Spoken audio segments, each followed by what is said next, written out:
দেরিতে হলেও কামারহাটিতে কিন্তু আজও বসন্ত, অর্থাৎ কামারহাটি শুরু করে দেরিতে, শেষও করে দেরিতে, কিন্তু চির বসন্তময় কামারহাটি। এখানে বোমগুলির আওয়াজ পাওয়া যায় না। এখানে মানুষ শান্তিতে আছে, পরীক্ষা দিয়েছে শান্তিতে, ভালো আছে, এবং মমতা বন্দ্যোপাধ্যায়ের বিশেষ নজর আছে এই কেন্দ্রের ওপর। আমরা তার আশীর্বাদ নিয়ে আমরা চেষ্টা করছি কামারহাটির মানুষকে, একদিকে ইফতারি, একদিকে বসন্ত উৎসব। এই মুহূর্তে আমরা গেছিলাম প্রবর্তকের ইফতার করতে, চলে এলাম বসন্ত উৎসব করতে।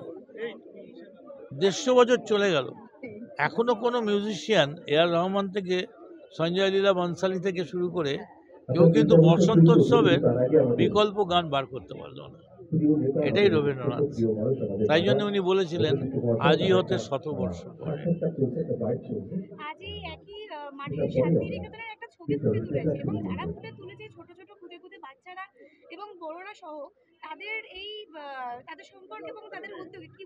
সত্যি আমি তাদেরকে খুব খুব ভালোবাসা জানাচ্ছি, এবং 24 নম্বর ওয়ার্ড এটা করেছে, অর্গানাইজ করেছে। আমি খুব আনন্দিত, কারণ মানুষ একটু আনন্দ চায়।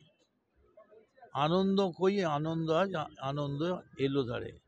মানুষ সবসময় আনন্দে থাকতে চায়।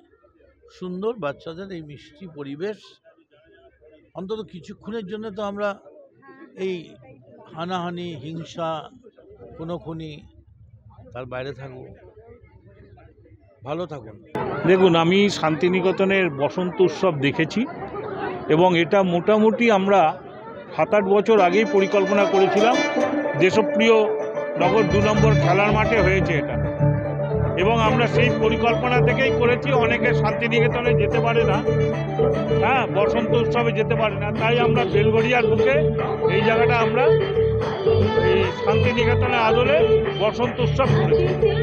কামারহাটি পৌরসভার পৌর সদস্য বন্ধুবর বিমল সাহার উদ্যোগে আজকে সিদ্ধার্থ শঙ্কর রায় মাঠ প্রাঙ্গণে বসন্ত উৎসব হচ্ছে। বসন্তের ছোঁয়া লেগে গেছে, খুব সুন্দর, পুরো মাঠ জুড়ে নাচ, খুব সুন্দর সুন্দর অনুষ্ঠান হচ্ছে। আজকে এই অনুষ্ঠানটা আপনারা অনুধাবন করুন, খুব ভালো লাগবে। মদনদা আমাদের প্রিয় নেতা, বিধায়ক উপস্থিত আছেন। উপস্থিত প্রত্যেককে আমি আন্তরিক অভিনন্দন জানাচ্ছি, এবং যারা আজকে পারফর্ম করছেন তাদের প্রত্যেকের প্রতি রইল আমার অনেক অনেক শুভেচ্ছা এবং ভালোবাসা।